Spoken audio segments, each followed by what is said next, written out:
So how do you solve a huge, complicated, real-world problem when the government itself is split into all these separate, isolated boxes?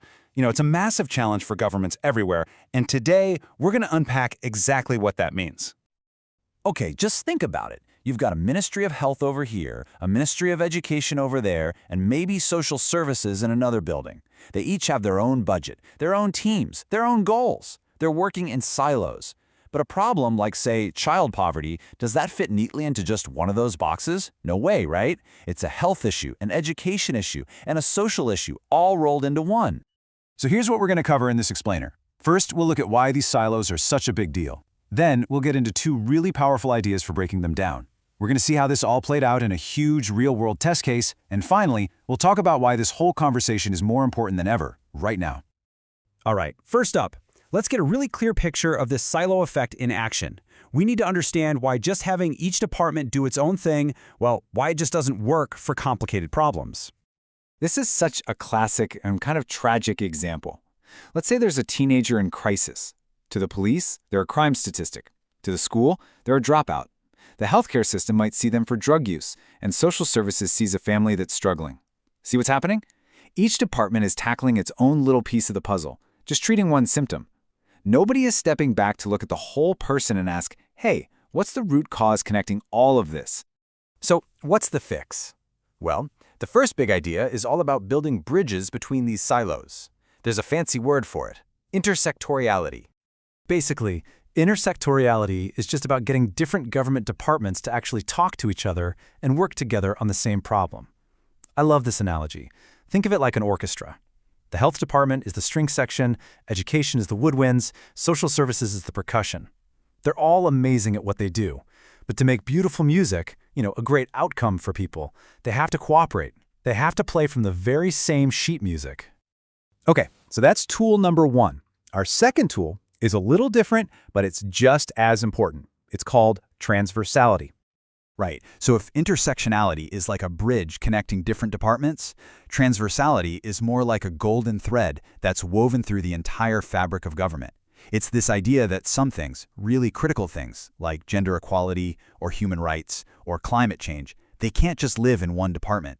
They have to become a lens, a perspective that every department uses to look at every single policy they make.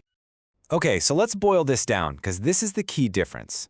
Intersectoriality is about different departments working together. It's about cooperation. Transversality is about all departments thinking alike on a fundamental issue.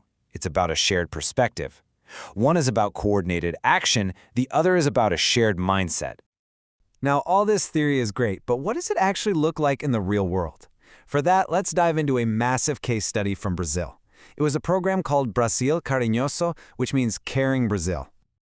This program was a huge deal when it launched back in 2012.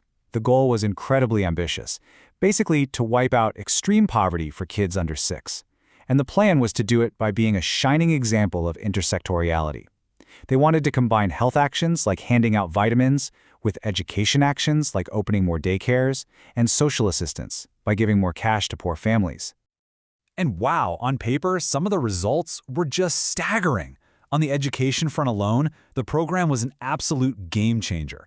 This number you see, 636,711, that's how many new daycare spots for low-income kids were created or funded by 2015.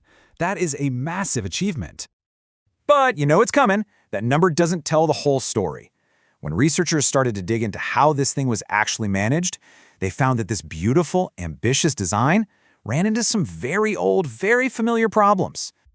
So the plan, the blueprint, called for all this deep collaboration, for shared decision-making. But the reality? Well, the reality was that the ministries of health, education, and social development mostly just went back to their corners and did their own thing. There was no permanent room, no formal table where they were forced to sit down and plan together.